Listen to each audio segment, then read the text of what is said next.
Williams block, the Sanchez block, and then, God dog it. Was that the lady that had the house, that bought the house from there, and they moved the house? That's right at the corner. No, that was Gary. Oh. Teniente, and the church of, this is the Church of Christ, which we never could find the heirs for, that we have money in escrow that we acquired whenever we bought the rights of way for West Wheeler. Out of that West Wheeler, because we could never get a title insurance to it or whatever.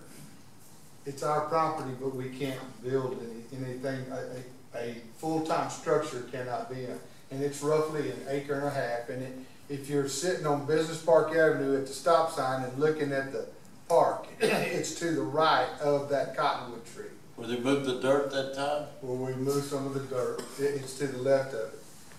David was asking if the city had property that they could possibly use in emergency service or whatever, and I go, this property right here, we can't do anything else, but you can't build a permanent structure on it. And so we started that dialect or whatever, and now I will turn it over to you.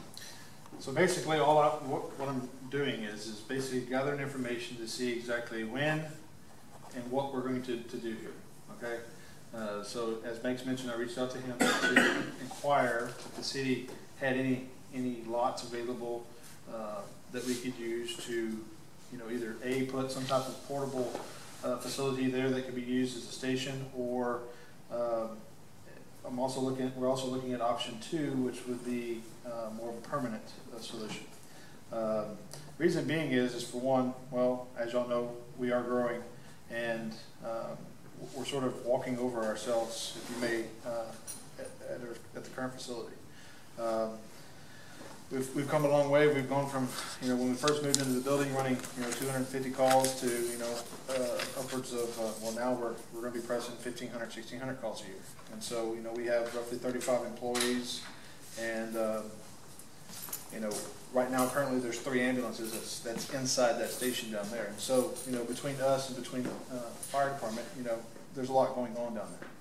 And so we need more room, whether it be just storage or whatever else the case may be.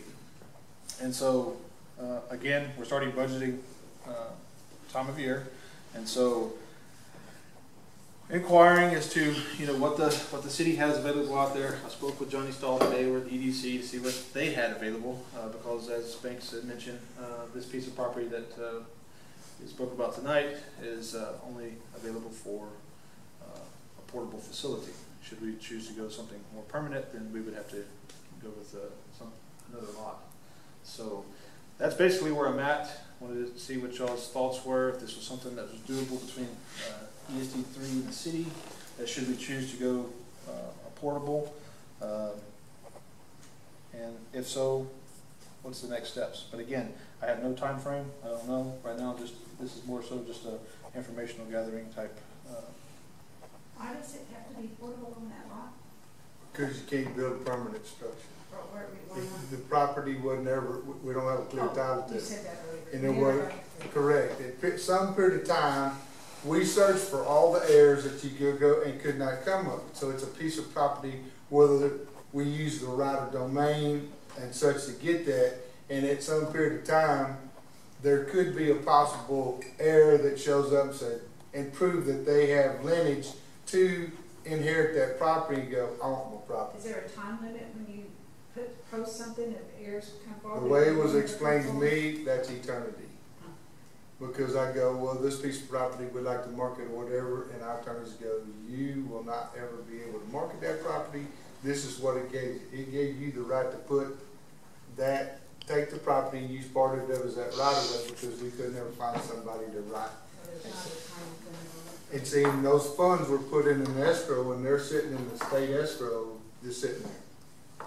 So I had, during that period of time, there was a body of Adi Vidal, Lynn Ray West, David Bauman, who else was, there were 4 people that made up a panel that they went to the judge's office or attorney's office. They discussed what the value of the property was at that period of time, and those funds were put in an escrow account whenever we tended to that easement property, so.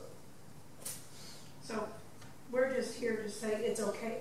Whether or not you have a positive response, whether or not you would lean towards the idea of leasing that property for like the school leased the property for the baseball field for 99 years for $10. Some type of an agreement with them that they could use the property for a period of time for an amount of money. And that's should we go the portable route, Right. obviously that's something. You're still checking out other options. And again, I don't know if this would happen this upcoming budget year. It may be, but right now we're just seeking information. And if you see in a positive attitude. I don't see any problem with that. I certainly don't either. Do you? Except that it wouldn't be for you, it wouldn't be a long-term permanent solution, would it? If we went portable? Yeah. No. That's the reason why, there's been no decision made by the ESD commissioners as far as which route we're going. That's the reason why I'm gathering information for both options here. I feel that, again, when you start talking dollars there, I mean, the permanent solution may be the better way to go here.